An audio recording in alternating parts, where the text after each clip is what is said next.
everyone and welcome to the kitchen. My name is Rachel and today I'm going to do a video about poor man's soup. Poor man's soup is a soup or a stew, and it's basically something that you make with all your leftovers. So instead of throwing out the old kale, the old onions, the old potatoes, the old runner beans, I am going to make a stew with it.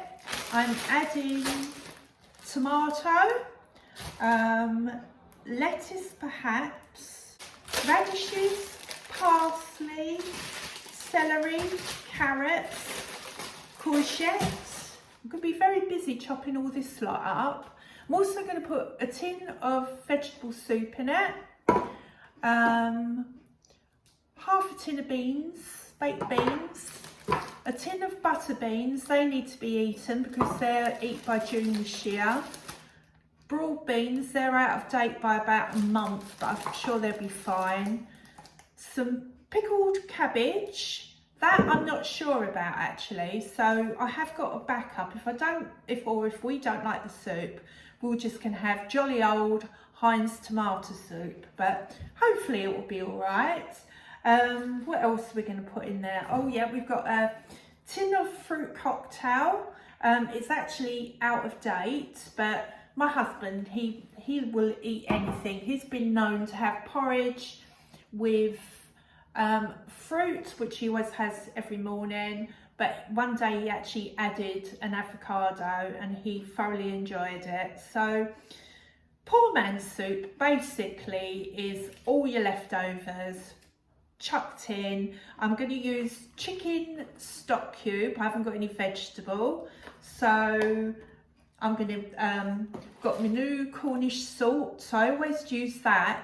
I don't know why, but I think it's because it's from Cornwall, so I like to cook with that, and some pepper, and we'll see how it goes.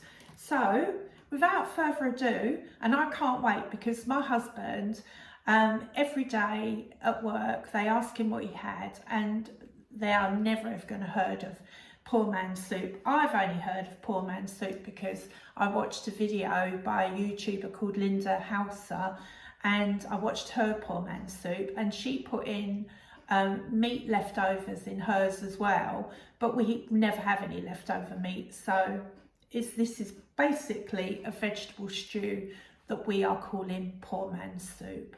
So I will be back soon. I'm going to chop this lot up and we'll see what happens.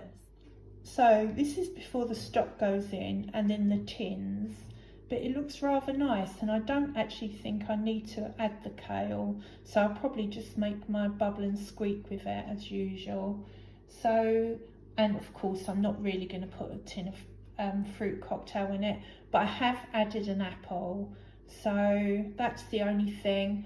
I also don't feel like it needs the pickled red cabbage. I'm not going to put that in either, otherwise I feel like I'm going to waste a very nice soup. This is it in the cooking process. The baked beans didn't make it, they'd gone mouldy, so I'm not putting baked beans in there. It looks like it'd be enough anyway.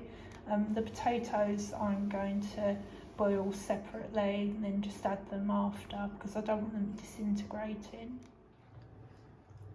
So Pete, what do you think of your poor man's soup? Nice. Yeah? You have to rephrase it, millionaire soup. Oh, very nice. So you'd have it again, would you? Not that far.